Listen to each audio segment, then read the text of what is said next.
Evening दोस्तों, मैं सुनील आज आपके सामने जो कि अभी यूपी टेट का पेपर हुआ है 23 तारीख को, उसकी मॉर्निंग शिफ्ट का पेपर में जो बाल विकास और शिक्षण विधि है उसके सलूशन के साथ उपस्थित हो। जैसा आप भी जानते हैं ये परीक्षा जो है काफ़ी विवादों में रही, नकल की वजह से एक बार ये टली भी, लेकिन दोबारा सफलतापूर्वक ये 23 तारीख को संपन्न भी हो गई।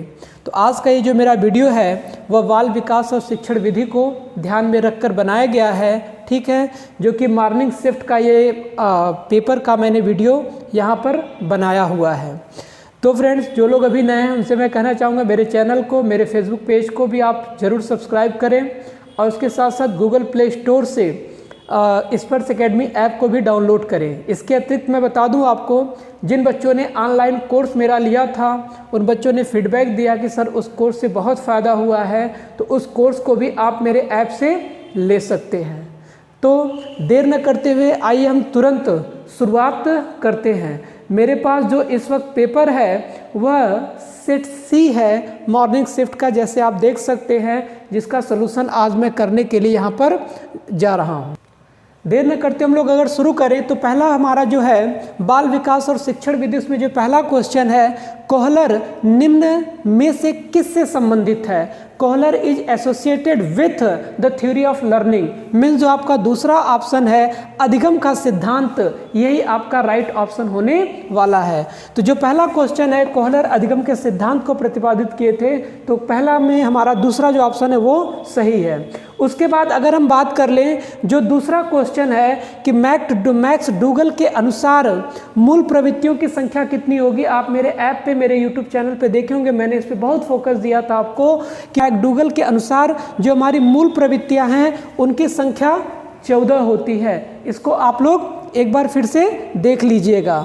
अगर हम बात कर लें तीसरे क्वेश्चन की तरफ, तो जो हमारा तीसरा क्वेश्चन है, मानसिक उद्वेलन प्रतिमान का प्रयोग निम्न में से किसके शिक्षण हेतु किया जाता है? मानसिक उद्वेलन आपको अगर समझने में समस्या हो तो इसको आप ब्रेन स्टॉर्मिंग कह सकते हैं। आप मेरे ऑनलाइन के मैंने इस पर एक स्पेशल वीडियो भी बनाया था ब्रेन स्टॉर्मिंग को लेके। तो आपको मैं बता दूं, ब्रेन स्टॉर्मिंग का जो टॉपिक है, ठीक है, वह समस्या समाधान के लिए काफ़ी इम्पॉर्टेंट होने वाला है। तो जो हमारा तीसरा क्वेश्चन है, तीसरे क्वेश्चन में समस्या और समाधान राइट ऑप्शन होने वाला है।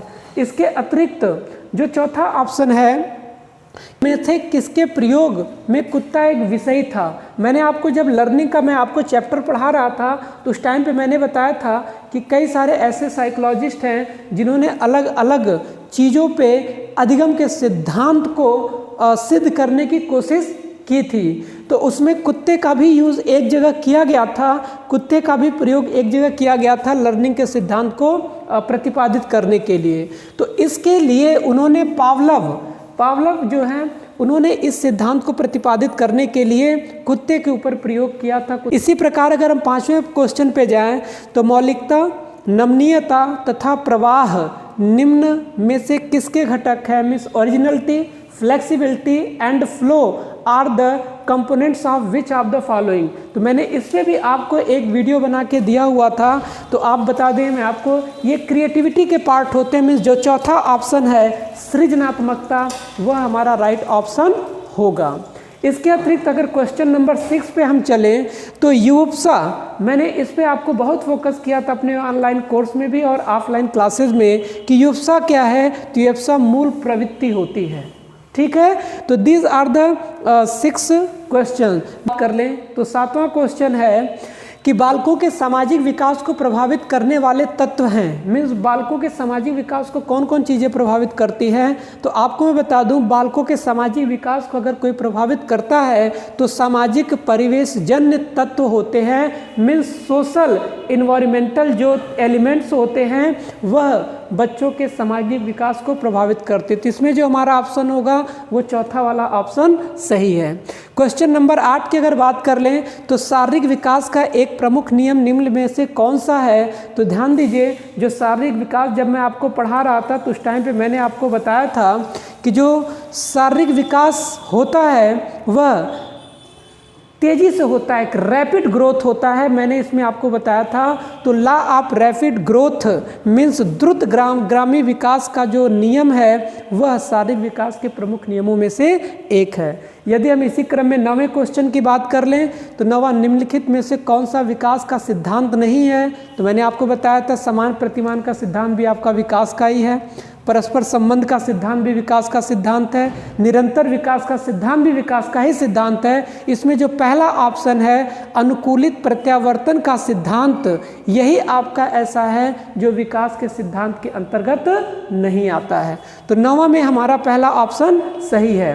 अगर हम 10वें क्वेश्चन की बात कर लें तो 10वां क्वेश्चन जो है विकास के परिणाम स्वरूप नवीन विशेषताएं और नवीन योग्यताएं प्रकट होती है, कथन किसका है?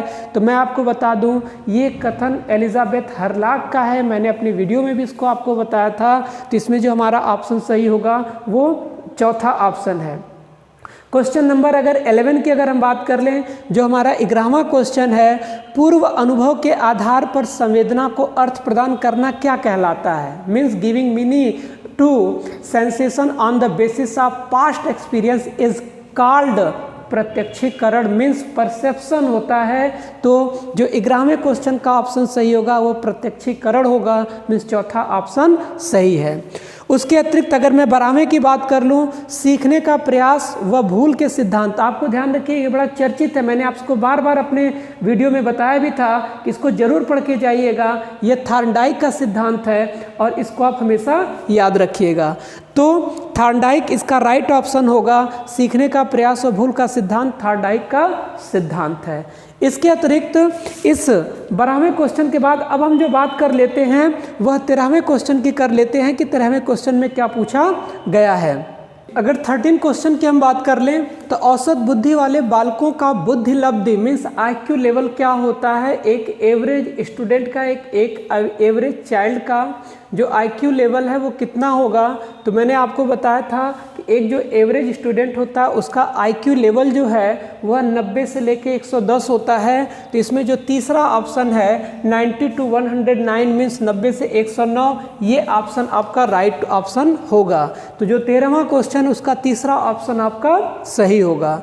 यदि हम 14वें क्वेश्चन की बात कर लें तो निम्नलिखित में से कौन तरल क्रिस्टलीय बुद्धि के प्रतिमान के प्रतिपादक थे?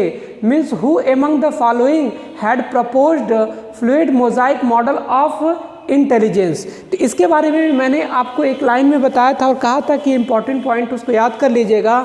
तो इसके जो प्रतिपादक थे मीन्स इसके जो प्रोपाउंड किए थे वो कैटल थे, ठीक है। उसके बाद अगर हम 15वें क्वेश्चन की बात कर लें, क्रिया प्रसूत अधिगम सिद्धांत, मैंने बहुत बार आपको बताया था क्रिया प्रसूत सिद्धांत के बारे में कि ये स्किनर का सिद्धांत है और आपसे कहा भी था इसको पढ़ के जाइएगा। तो जो 15 नंबर में दूसरे नंबर पे स्किनर हैं उन्होंने ही क्रिया प्रसूत के सिद्धांत को लर्निंग में इंट्रोड्यूस किया था। यदि 16 पॉइंट की बात कर लें, 16वें क्वेश्चन की बात कर लें, ब्लूप्रिंट निम्न में से किसका महत्वपूर्ण घटक है? ब्लूप्रिंट आपको पता है जब कोई हम काम करते हैं तो उससे पहले उसका ब्लूप्रिंट बनाते हैं। तो यहाँ पे परीक्षण निर्माण का जो ऑप्शन है, टेस्ट कंस्ट्रक्शन का जो ऑप्शन है वो राइट ऑप्शन होगा, प्रिंट के लिए यूज किया जाता है। अगर हम 17 नंबर के क्वेश्चन की बात कर लें तो 17 नंबर पे है विकास की पूर्व संक्रिया अवस्था निम्न में से किसने दिया था? Pre operational stage is the stage of development proposed by, तो जीन पियाजे का है ये पॉइंट। मैंने आपको जीन पियाजे को लेके पढ़ाया भी था, आपको काफ़ी बच्चों ने इसको अच्छे से किया है। तो समझ में आ रही बात। 18वां क्वेश्चन आप देख सकते हैं MPPI क्या है? तो मैं बता दूं MPPI जो है वो पर्सनालिटी टेस्ट करने का एक मॉडल है। तो जाहिर सी बात ये किस में संबंधित होता है? तो ये व्यक्तित्व मीन्स ये पर्सनालिटी के लिए यूज़ किया जाता है। तो MPPI के बारे में याद रखिएगा कि ये व्यक्तित्व के लिए यूज़ किया जाता है। इसके बाद हम आगे बढ़ते हैं। 19 क्वेश्चन में क्या है? अधिगम हेतु निम्न में से क्या सर्वाधिक आवश्यक है? Means which of the following is most essential for learning. जाहिर सी बात है, मैंने अभिप्रेरणा में आपको बताया था कि मोटिवेशन जो है वो बहुत ज़रूरी है लर्निंग के लिए। तो अभिप्रेरणा जो है वो पहला ऑप्शन जो है वो आपका राइट ऑप्शन होगा। दोनों लैंग्वेज में, हिंदी में इंग्लिश में, जो आपको अच्छा लगे वहाँ उसको देख सकते हैं। उसके बाद आपका अगला है शैशव काल का समय क्या है। इसको लेके भी मैंने अपने वीडियोस में, अपने क्लासेस में बार बार आप सभी लोगों को बताया था। जिन लोगों ने देखा होगा वो इस इजी क्वेश्चन को आराम से कर सकते हैं कि शैशव काल का जो पीरियड है वो जन्म से लेकर 2 वर्ष तक का माना जाता है। इसी प्रकार 21 क्वेश्चन पे चले हम लोग।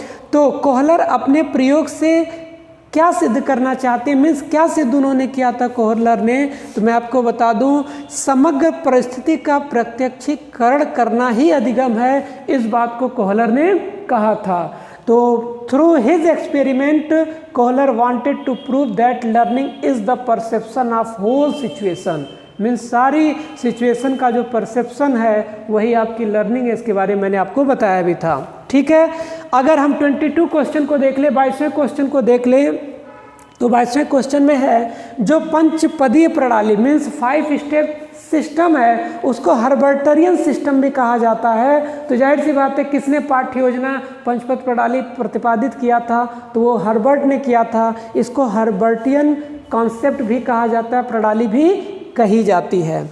23 की अगर हम बात कर लें तो निम्नलिखित में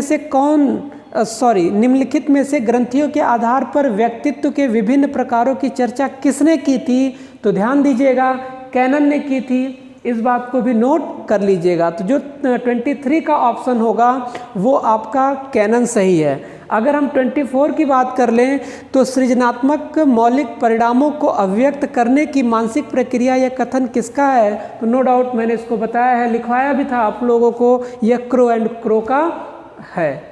ठीक है, तो 24 में है second option, crow and crow is the right option. ठीक है, अब हम लोग आगे बढ़ते हैं, लास्ट फेज पे चलते हैं क्वेश्चन के, जहाँ पे आप 25 क्वेश्चन को देख सकते हैं कि 25वां क्वेश्चन क्या है। BF स्किनर के अनुसार बच्चों में भाषा का विकास होता है, कैसे होता है, अनुकरण और प्रॉब्लम के फलस्वरूप होता है। जाहिर सी बात है जब बच्चा भाषा सीखता है तो माँ बाप जैसे बोलते हैं वो उनको कॉपी करने की कोशिश करता है। तो इसमें जो तीसरा ऑप्शन है अनुकरण एवं प्रबलन के फलस्वरूप means as an outcome of imitation and reinforcement के थ्रू, ये आपका राइट ऑप्शन होगा। इसी प्रकार हम 26 पे चलें तो मूल प्रवृत्तियों को 14 प्रकार से किसने कहा था। अभी हम लोग मूल प्रवृत्तियों के बारे में पीछे मैंने बताया था कि मैकडूगल ने 14 प्रकार की प्रवृत्तियों को बताया था। तो 26वें में जो चौथा ऑप्शन है वो राइट ऑप्शन होगा। क्लियर। उसके प्रकार से अगर हम आगे चलें, किसी दूसरी वस्तु की अपेक्षा एक वस्तु पर चेतना का केंद्रीकरण अवधान है, यह कथन किसका है। यह डम्बिल का कथन है। ध्यान दीजिएगा, डम्बिल का यह कथन है। 27वें का फर्स्ट ऑप्शन आपका राइट ऑप्शन है। अगर हम 28 की बात कर लें, 28वें की बात कर लें, तो निम्नलिखित में से किसका नाम सृजन शास्त्र के पिता के रूप में जाना जाता है। तो मैंने आपको बताया था गाल्टन को फादर ऑफ यूजेनिक्स कहते हैं। ठीक है, तो जो आपका 28 का ऑप्शन चौथा है गाल्टन है। उसके बाद अगर हम 29 की बात कर लें तो 29 का जो ऑप्शन है 12 से 16 वर्ष के बालकों में हिंदी में डॉक्टर यश जलोटा ने कौन सा परीक्षण प्रतिपादित किया था। तो मैं आपको बता दूं, उन्होंने यश जलोटा जी थे, उन्होंने जो साधारण मानसिक योग्यता का परीक्षण होता है बच्चों में, उसको लेकर अपना एक कॉन्सेप्ट, अपना एक टेस्ट प्रोपाउंड किया था। तो इसमें जो आपका राइट ऑप्शन होगा चौथा, साधारण मानसिक योग्यता एवं परीक्षण। उसके साथ साथ तीसरा, बुद्धि के द्विकारक सिद्धांत का प्रतिपादन किसने किया था। तो who propounded the 2 factor theory of intelligence. मैंने इसमें भी आप लोग को बताया था कि जो 2 फैक्टर वाली थ्योरी थी वह स्पीयरमैन की थी। मीन्स 13 में जो चौथा ऑप्शन है वो राइट ऑप्शन होने वाला है। ठीक है, तो ये आपके जो बाल मनोविज्ञान से संबंधित आपके प्रश्न एग्जामिनेशन में पूछे गए थे उन सभी का मैंने आपको सलूशन दिया है। सबसे बड़ी बात, जिन बच्चों ने मेरा ऑनलाइन कोर्स लिया था और उसको स्टडी किया था उनको इसमें बहुत फ़ायदा हुआ है। तो मैं आप सभी लोग से कहूँगा कि आप मेरे ऐप को इंस्टॉल करें और मेरे ऑनलाइन जो चाइल्ड साइकोलॉजी को लेकर मैंने बताया था उसको ज़रूर देखें। और आगे अभी सुपर टेट की भी परीक्षा है, सी टेट की भी परीक्षा है, उसकी तैयारी आप करते रहें। तो आज के लिए बस इतना ही, मिलते हैं फिर नेक्स्ट वीडियो में, तब तक के लिए धन्यवाद।